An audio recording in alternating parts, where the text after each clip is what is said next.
오늘 주님께서는 말씀을 통해 신앙의 길이란 무엇인지, 신앙의 길을 간다는 것은 무엇인지에 대해서 굉장히 깊은 그런 가르침을 우리에게 주고 계십니다. 그 가르침을 통해 신앙의 새로운 길이 열리시기를 예수 그리스도의 이름으로 축원합니다. 주님이 오늘 제자들과 같이 길을 나서고 계십니다. 27절 말씀에 보면 예수와 제자들이 빌립보 가이사라 여러 마을로 나가실새 주님이 이제 많은 기적을 행하고 주님이 세상을 향하여 구원의 메시지를 점점 구체화해 나가고 계시는 거죠.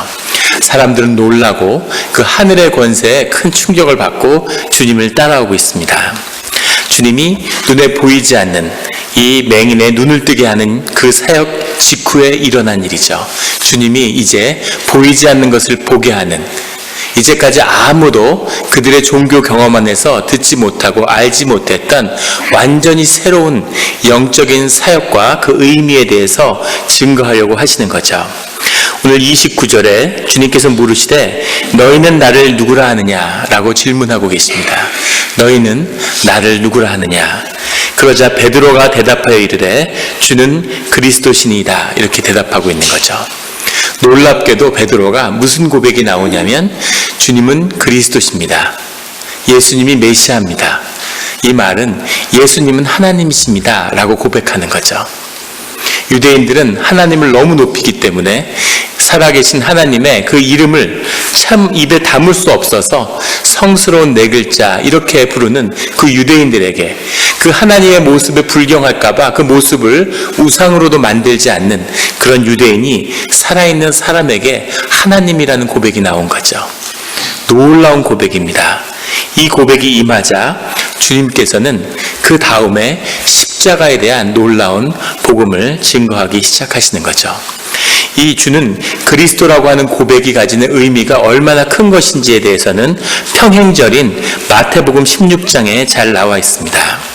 마태복음 16장 16절에서 주는 그리스도시여 살아계신 하나님의 아들입니다 라고 고백이 나오자 17절에 예수께서 뭐라고 말씀하시냐면 예수께서 대답하여 이르시되 바요나 시몬아 내가 복이 있도다. 이를 내게 알게 하신 이는 혈육이 아니요 하늘에 계신 내 아버지시니라. 그 고백을 했구나. 베드로야 네가 복이 있다. 그것은 큰 축복이다. 이 복의 근원과 복의 시작이 예수는 그리스도라고 하는 그 고백 가운데 시작되고 있다는 거죠. 이것을 가능케 하는 그 고백을 하게 하는 이는 하늘에 계신 내 아버지다.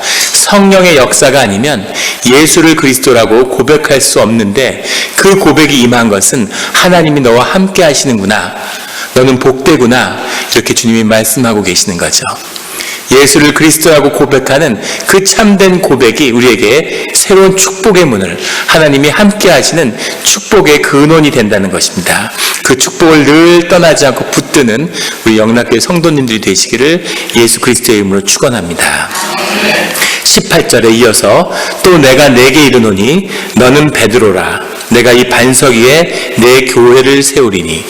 주님이 예수가 그리스도라고 예수를 하나님이라고 고백하는 그 고백 위에 성전도 아니고 회당도 아니고 주님의 교회를 새롭게 세우시겠다고 말씀하시는 거죠. 그리스도, 예수님이 그리스도라고 하는 고백이 교회의 기초라고 주님이 말씀하시는 겁니다. 교회는 예수를 그리스도로, 예수를 하나님이라고 고백하는 그 신앙 위에 세워지는 거죠. 그 신앙이 떠나지 않는 그 신앙 가운데 새롭게 삶이 세워지는 그런 우리 성도님들이 되시기를 주의 이름으로 축원합니다. 그리고 이어서 뭐라고 말씀하시냐면 그 교회를 음부의 권세가 이기지 못하리라 이렇게 말씀하시는 거죠. 음부의 권세는 죽음의 권세고 세상의 권세입니다. 세상의 권세는 사망의 권세죠. 죽음을 붙들고 죽음의 위협으로 사람들을 굴복시키고 위협하는 거죠. 너 그렇게 하면 살지 못해. 너 그렇게 하면 죽어. 너 돈 열심히 모으고 평생 돈만 모으는데 힘쓰지 않으면 너 나이 들어서 비참하게 죽을걸? 항상 죽음의 위협으로 위험해 하지마. 잘못하면 죽어간다고 죽음의 위협으로 사람들을 굴복시켜 왔는데 예수는 그리스도라고 하는 그 고백이 음부의 권세를 깨트린다는 거죠. 죽음의 권세를 넘어서는 능력 있는 생명의 힘이 예수가 그리스도라고 하는 그 고백에 있다는 겁니다.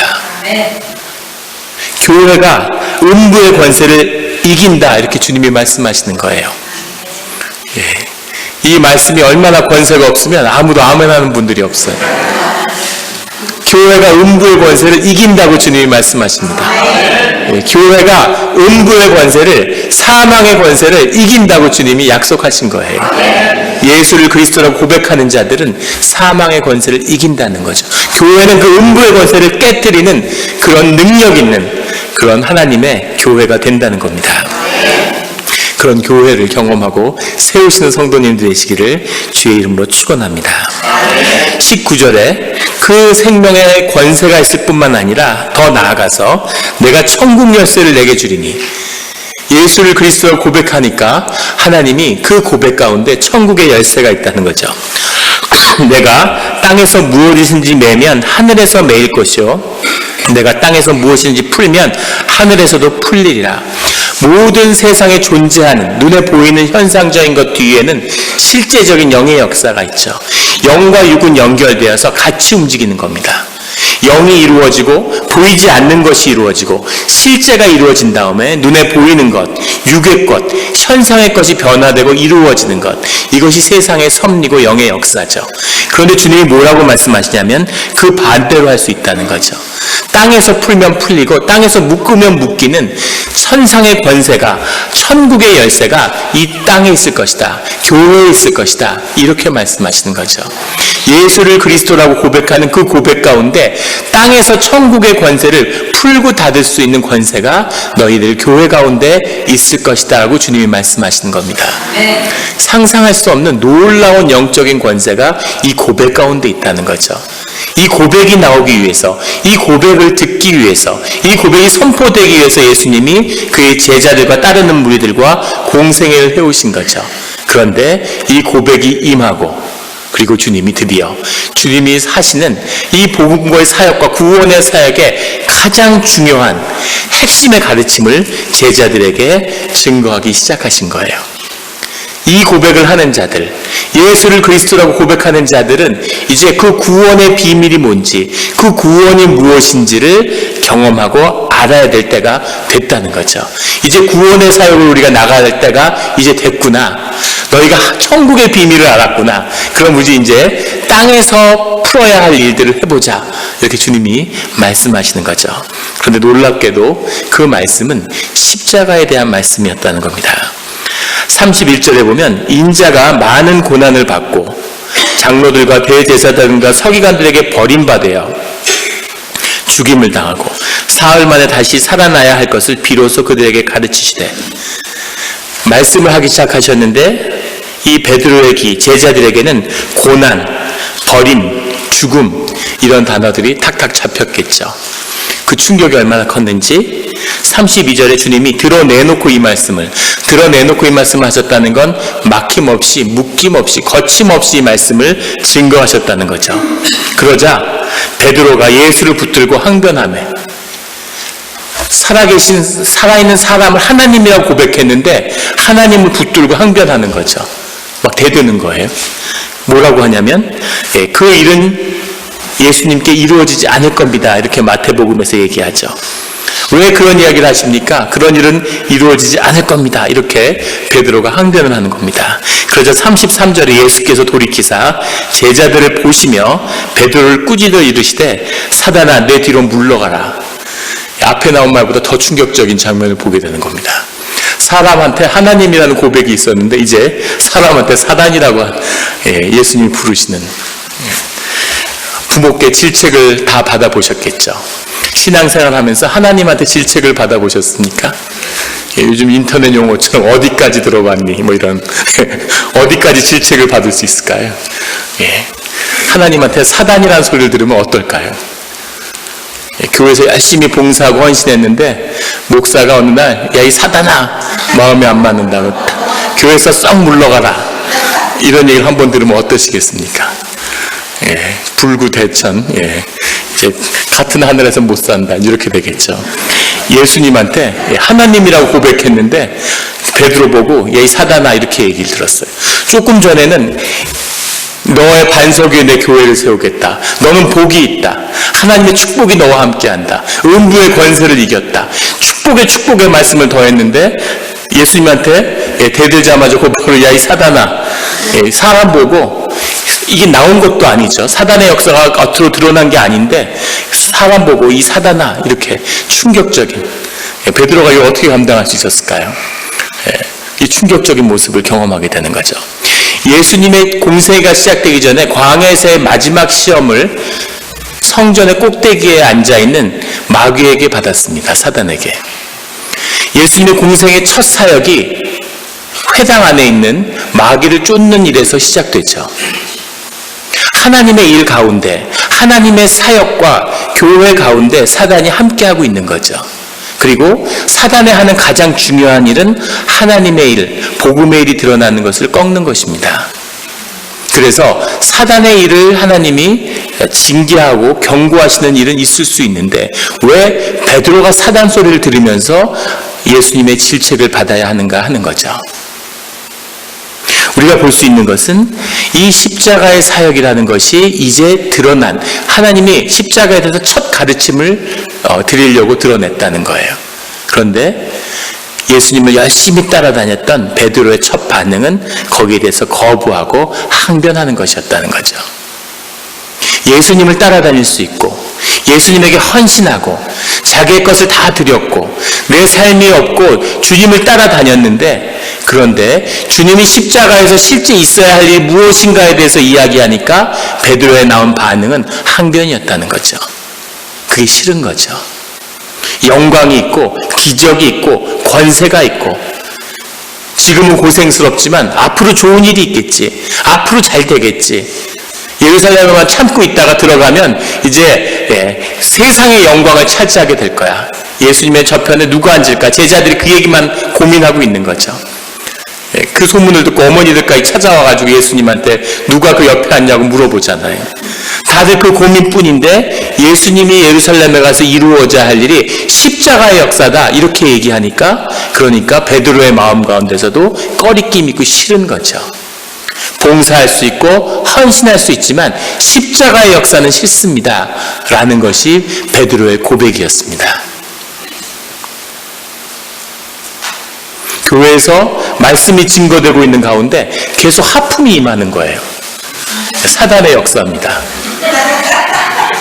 머리에 손을 대고 예수 그리스도의 이름을 명하노니 졸음은 물러갈지어다 하고 한번 저희 축사하겠습니다. 머리에 손을 얹으시고 다 얹으십시오. 앞으로 졸릴 수 있으니까. 예수 그리스도의 이름으로 명하노니 졸음의 영은 물러갈지어다. 아멘. 예, 진짜 물러갑니다. 예, 졸음은 그냥 오는 게 아니에요. 예배 가운데 하나님의 영이 임하는 것이죠. 하나님은 예수 그리스도의 삶을 같이 하고 봉사할 수 있지만 십자가는 할 수 없다고 얘기하는 거죠. 또 하나 우리가 볼 수 있는 것은 마귀가 어디까지 역사하고 있는가 하는 거죠. 마귀가 회당 가운데, 교회 가운데 있는데 교회에서 봉사하고 교회에서 사역하고 교회에서 모여서 즐겁고 교회에서 기쁨이 있고 교회에서 찬양하고 교회에서 기도하는 거 괜찮아, 열심히들 해봐. 마귀가 봐주는 거죠. 그런데 십자가의 역사가 나타나니까 마귀가 그건 안 돼. 그리고 거기서 끊는 겁니다. 베드로가 그 어부일하다가 예수님을 따라 나섰는데 그냥 놔두는 거예요. 큰 공격이나 시험 없이 쭉 왔는데 십자가의 일이 나타나니까 사단의 역사가 갑자기 드러나는 거죠. 그건 아니지, 그건 안 돼, 잘 생각해. 너 버림받고 죽고 여기까지 왔는데 네 끝이 이렇게 비참하게 끝낼 수 있어? 이건 아니지. 예수님 잘 설득해봐. 좋은 일이 앞에 기다리고 있는데 왜 막판에 틀으려고 그러냐. 그 권세를 이렇게 비참한 죽음으로 끝맺어 해피엔딩으로 가야지. 마귀가 역사하기 시작하는 거죠. 이것이 십자가 앞에 나타나는 역사라는 것입니다. 우리가 여기서 또 하나 볼 수 있는 것은 교회와 하나님의 이름 가운데 사단의 일이 있을 수 있다는 거죠. 베드로가 좋은 마음으로 진심으로 그렇게 일을 해 나가는데, 그런데 오늘 주님이 뭐라고 말씀하시냐면 내가 하나님의 일을 생각하지 아니하고 도리어 하나님의 일을 생각하지 아니하고 사람의 일을 생각하는구나, 이렇게 말씀하고 계시는 거죠. 좋은 뜻으로 최선을 다했는데 그게 악한 역사로 쓰임받을 수 있다는 겁니다. 베드로가 의식적이고 예수님의 뜻을 꺾으려고 한 것이 아니라 내가 사단의 쓰임을 받아야 되겠다, 이런 마음이 없었겠죠. 그런데 사단의 역사로 역사할 수 있다는 거죠. 학생 때 한국사를 읽다가 너무 비통하고 어떻게 이렇게 비참하고 아픈 역사가 있을 수 있을까? 아프기 때문에 한 민족이 되어가는 거죠. 아프기 때문에 사랑하는 마음이 생기는 거죠. 그래서 아픈 역사의 기록들이 너무 많습니다, 우리 민족 가운데는. 근데 가장 아팠던 것 중에 하나는 구한 말에 우리 나라가 망해서 이런 시련도 있고 저런 시련도 있지만 어떻게 외놈들의 노예가 돼서 나라가 무너지고 노예가 될 수 있을까? 정말 가장 비통한 순간이죠. 왜 우리나라가 망해서 일본의 노예가 됐을까? 거기에 모든 민족의 모든 구성원이 다 나름의 역할을 다 했죠, 나라가 망하는데. 그런데 가장 큰 역할을 한 사람을 꼽으라면 그것은 녹두 장군 전봉준입니다. 전봉준 장군이 훌륭한 분이죠. 나라를 사랑하고 목숨을 바쳐서 나라를 위해서 싸웠어요. 그런데 결과는 그것 때문에 나라가 망하는데 결정적인 역할을 했다는 거죠. 아무리 조선이 부패하고 무능했어도 일본의 식민지가 되는 것보다 더 나빴겠습니까? 나는 최선의 뜻을 하려고 해. 그런데 그것이 온전하게 선한 일이 되기 위해서는 하나님의 역사가 함께 해야 된다는 거죠. 주님의 역사가, 그리스도의 역사가 함께하지 않으면 인간의 좋은 마음, 인간의 최선, 인간적으로 선한 마음, 무엇을 인간적으로 좋게 하려고 해도 그것이 좋은 뜻을 이룰 수 없다는 것을 우리가 보게 되는 거죠. 베드로는 예수님을 사랑하죠. 베드로는 나름의 최선의 길이 있고 베드로의 경험 속에서 본 게 있고 베드로의 판단으로 최선의 것을 이야기하는데 주님의 반응은 이 사단아 물러가라. 네가 하는 일은 사단의 일이야. 왜 하나님의 일을 보지 못하냐? 주님이 이렇게 말씀하고 계시는 겁니다. 우리는 늘 주 안에서 두렵고 떨리는 마음으로 분별할 수밖에 없는 거죠. 다 교회를 사랑하고 교회가 잘 되길 바라고 내 고민 속에서 교회에게 최선이겠지. 하지만 그것이 교회를 망치는 사단의 역사가 될 수 있다는 것을 오늘 베드로를 통해서 우리는 보게 되는 겁니다. 예수 그리스도의 뜻을 따르는, 예수 그리스도의 음성을 듣는 그 일이 아니면 주의 일이 일어나지 않는다는 거죠. 교회 안에서 무슨 일을 하고 무슨 봉사를 해도 십자가의 앞에 서서 다시 한번 신앙이 무엇인지를 우리는 질문을 받게 되는 겁니다. 오늘 34절에 무리와 제자들을 불러 이르시되, 이 일이 쓴 다음에 무리와 제자들을 다 앉히시고 주님이 또 다른 가르침을 주시는 거죠. 뭐라고 말씀하시냐면 누구든지 나를 따라오려거든. 예수를 따르는 것이 신앙입니다. 예수님이 누구든지 나를 따라오려거든 자기를 부인하고 자기 십자가를 지고 나를 따를 것이니라. 주님을 따르는 길이 뭐냐면 자기를 부인하고 자기 십자가를 지고 나를 따르는 것이다. 너희들의 거짓자, 너희들이 너희라고 속여오는 가면 쓰고 살아온 삶, 거기에 덕지덕지 붙어있는 너희들의 기억과 경험, 이걸 전부 십자가에 못 박아서 죽여야 진짜 너의 삶이 있어. 그 진짜 너로, 진짜 백이 너로 주님을 예수 그리스도라고 고백하지 않으면 그건 신앙의 시작이 안 돼. 이런 말씀이죠. 너를 십자가에 못 박아야 된다. 자기 십자가를 지어라. 아니 주님이 십자가를 지셨는데 우리도 십자가를 져야 돼? 그럼 주님의 십자가는 뭐야?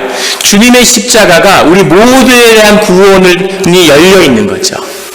예수를 그리스도라고 고백하지 않아도 세상의 모든 피조물이 예수의 십자가로 인해서 구원의 길이 열린 것입니다. 하나님께 나아갈 수 있는 길이 열렸죠. 그런데 우리의 십자가를 지고 주님의 십자가로 나가야 되는 거죠. 부모가 자식을 키우는데 자식을 얼마나 사랑해요. 대학을 진학하는데 어떤 전공을 했으면 좋겠고 무슨 전공이 좋고 이런 걸 부모가 알고 있죠. 아이들보다 더 많이 보고 더 많이 알고 더 많은 경험 속에 있지만 아이하고 아무리 얘기를 해도 결정은 아이가 하는 겁니다. 그래야 아이의 인생이고 아이의 그 인생에 대한 책임을 질 수 있는 건 이 아이밖에 없는 거죠. 자녀밖에. 그 결정을 부모가 하게 되면 아이의 삶은 없는 거예요. 큰 기업의 총수인데, 회장인데 할아버지, 아버지를 이어서 기업을 하는 겁니다. 평생에 아무것도 결단한 게 없어요. 자기에게 주어진 일들을 계속 해나가는 거죠. 나이가 60이 넘고 70이 됐는데 영적으로는 갓난아기인 거예요. 자기 삶의 자리에 한 번 서보지를 못하는, 자기가 결단하고 자기 삶의 자리에 서야 그래야 자기 인생이 이제 시작되는 거죠. 눈먼 맹인이 있는데 주님이 물어보시죠. 네가 눈뜨기를 원하느냐고. 네가 뭘 원하느냐. 눈먼 사람이 뭘 원하겠습니까? 눈 뜨는 걸 원하겠지. 근데 주님이 네가 그것을 원하느냐 이렇게 물어보시는 거죠. 너의 뜻이 무엇냐? 너가 정말 그것을 원하냐? 그걸 물어보신 다음에 그 일을 행하시는 거죠. 우리에게 나를 따라오려거든, 나의 길을 가려거든 자기를 부인하고 그리고 자기의 십자가를 지고 나를 따르라는 거죠. 이것이 결단이고 이것이 신앙의 시작입니다. 여기서 자기 십자가를 지고 결단하고 주님을 따르지 않은 자는 아직 크리스찬이 아닌 거예요. 주님의 제자가 될 수 있습니다. 주님의 교역자가 될 수 있고 주님의 사역자가 될 수 있죠. 주님의 교회를 이룰 수 있고 주님의 무리가 될 수 있습니다. 주님을 따라다니고 내가 이 일도 하고 이 일도 하고 이 일도 했지만 아직 크리스찬은 아닌 거죠. 자기의 십자가를 지고 주님을 따라야 그때 비로소 주님의 구원의 역사가 내 역사, 내 삶을 변화시키는 역사가 되는 겁니다. 우리 교회 분들이 이제 교회를 위해서 새롭게 각오하고 전도들을 열심히 하는 걸 제가 압니다. 주변에 있는 분들을 전도하세요. 마음이 있고 마음에 뜨거운 게 있으니까 어떻게든 교회로 인도하시려고 이렇게 하시는 거죠. 근데 절대 그렇게 하지 말라고 제가 말씀을 들을 때마다 권면합니다. 복음을 선포하는 데서 끝나는 거예요. 그리고 그것을 받아들이고 교회에 발을 내딛는 결단이 있어야 되는 겁니다. 교회에 끌고 오고 뭐 좋은 일이 있어 밥 먹으러 가자, 그렇게 교회에 한 번 데려올 수 있죠. 예배에 참석할 수 있습니다. 그렇게 교회 생활 시작해서 친구가 좋아서 10년 20년 교회를 나오는 분도 계세요. 그게 나쁜 것이 아닌데 그 연수가 얼마가 됐던, 교회에 얼마를 헌금하던, 어떤 봉사를 하던 십자가의 결단이 없으면 아직 신앙인은 아닌 겁니다. 어떤 직분에 어떤 봉사도 나의 신앙을 말해주잖아요. 나의 신앙은 십자가에서 자기를 부인하는 것입니다. 나의 거짓자를, 껍데기를 십자가에 못 박는 것이죠. 세상의 권세를 잡은 이 음부의 권세가 우리를 위협하죠. 야, 너 가면 벗으면 넌 끝이야. 너의 인생은 아무 가치가 없어. 네 부모도 너를 우습게 하는데, 네가 평생 네 삶을 갖다 바쳐서 네 가면을 만들었는데 그 가면 때문에 내가 조금 대접받는 거야. 네 그 가면만 벗어봐. 너의 그 추악한 모습에 전부 다 발길을 돌릴 거다. 얼굴을 외면할 거다. 주님은 그 가면을 깨야 진짜야. 그래야 네 삶이 시작돼. 너는 못생겼어. 그 가면을 써야 그래도 좀 예쁜 거야. 주님은 그 가면을 깨야 진짜 아름다운 네 모습이 뭔지를 보게 될 거다. 하나님의 형상에 따라 만든 네가 얼마나 사랑스러운 존재인지, 세상을 염려하면서 두려움에 떨면서 가면을 만들어가는 그 삶은 이제 십자가에서 끝내야 돼. 그래야 네 삶에 축복이 있고, 그래야 네 삶 가운데 소망이 있고, 그래야 네 삶 가운데 영생의 길이 열리는 거야. 거짓으로는 영원히 살지 못해. 그것을 주님이 우리에게 말씀하시는 거죠. 자기를 부인하고 자기 십자가를 지고 나를 따를 것이라. 나를 부인하는 역사가 있어야 신앙이고, 나를 부인하는 역사가 있어야 교회를 이루는 겁니다. 이것을 세상에 증거하는 것이 교회의 사명이에요. 오늘 주님께서 35절에 이렇게 말씀하시죠. 누구든지 자기 목숨을 구원하고자 하면 잃을 것이요, 누구든지 나와 목숨을 위하여 자기 목숨을 잃으면 구원하리라. 구원받으리라가 아니라 구원하리랍니다. 아주 놀라운 비밀을 선포하겠습니다.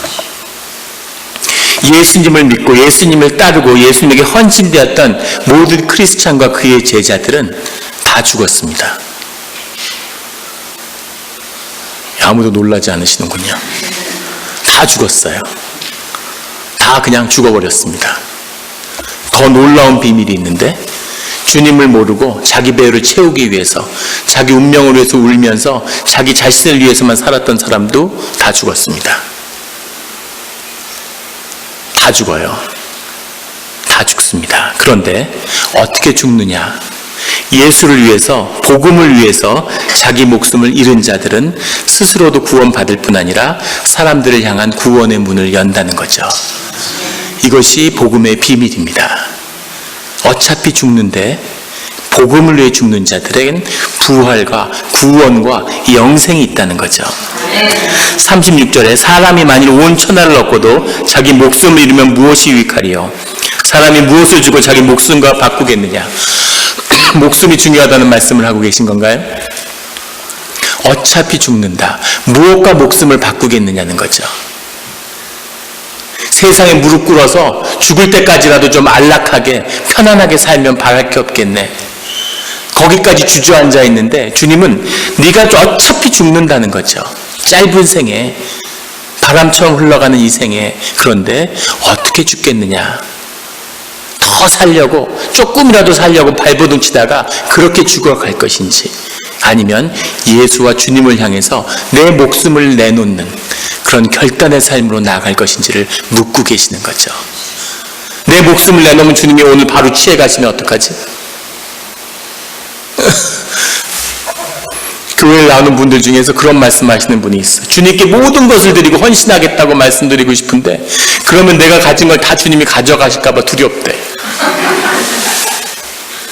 어릴 때 저희 할머니가 맨날 하시던 말씀, 문둥이 콧구멍에서 마늘을 빼먹지 우리한테 빼먹을 게 뭐가 있겠습니까? 베드로가 나는 주님께 모든 걸 바쳤습니다. 베드로가 뭘 그렇게 바쳤겠어요? 아무것도 없는데. 주님 만나서 받은 게 더 많지. 우리한테 뺏어갈 게 뭐가 있겠습니까? 좋은 집을 주고 싶어. 근데 내 힘으로 쌓은 이 학고방 같은 집이 내 인생의 전부야. 부부가 있는데 남편이 선교를 하고 싶어. 하나님 일에 헌신하고 싶어. 교회에서 더 많은 일을 하고 싶어. 그러니까 와이프가 좋아. 당신도 당신 인생을 살아야지. 수고 많았는데 하고 싶은 거 해. 근데 어느 날 와서 진짜 내가 나의 꿈을 다해서 일을 하려고 하다 보니까 당신 이 집을 내놔야 될 것 같아. 당신 집 열쇠하고 이 집 문서 좀 가져와.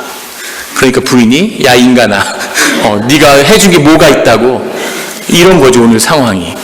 주님께 모든 걸 바치고 드렸다고 얘기해왔는데 이제 십자가 얘기가 나오니까 딱 정색을 하는 거죠. 하나님에게 부르심을 받았다는 건 축복의 문을 여신다는 겁니다.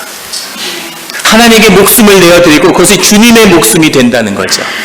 하나님께 내 가게와 잡을 드린다는 건 이제 그 잡이 내 삶과 내 배를 부르는 것이 아니라 주님의 영광을 위하고 주님의 쓰임을 받는 주님의 일이 되었다는 거죠. 주님이 그 안에 역사하시고 십자가의 보혈의 그 부활의 은혜가 우리 가운데 일어나게 하십시오라고 하는 그 고백이 함께하는 겁니다. 그 결단과 믿음이 없으면 결코 주님 앞에 내 목숨을 내어드리지 못하는 거죠. 복음과 바꾸지 않고 그래도 움켜쥐고 있어야 할 생명의 그 죽음의 그 이유가 무엇입니까? 주님은 오늘 우리를 십자의 길로 초청하고 있는 거죠. 그런데 너의 자기를 십자가에 못 박으라고, 그 거짓된 자아를, 그 자아를 십자가에 못 박고 진짜 너로 내 앞에 나와라. 네 생명을 존귀하게 쓰임받게 하겠다. 이렇게 말씀하고 계시는 겁니다.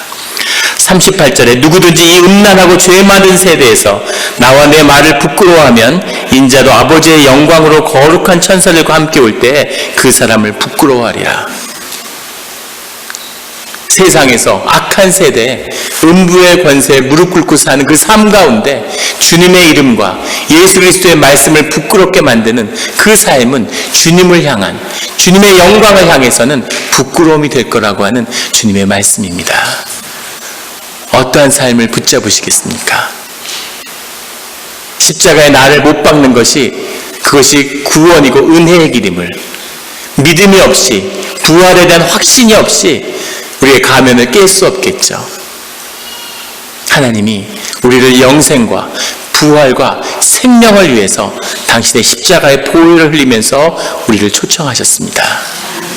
우리의 자아를 십자가에 못 박고 주님의 길을 나서는, 신앙을 한번 진짜로 시작하는, 예배와 종교 생활을 흉내내는 것이 아니라 정말 주님의 길을, 예수 그리스도의 길을 걸음으로 생명의 권세가 나와 우리 자녀들에게 나타나는 그런 교회와 우리의 삶을 살아서 보시기를 예수 그리스도의 이름으로 축원합니다. 같이 기도드리시겠습니다.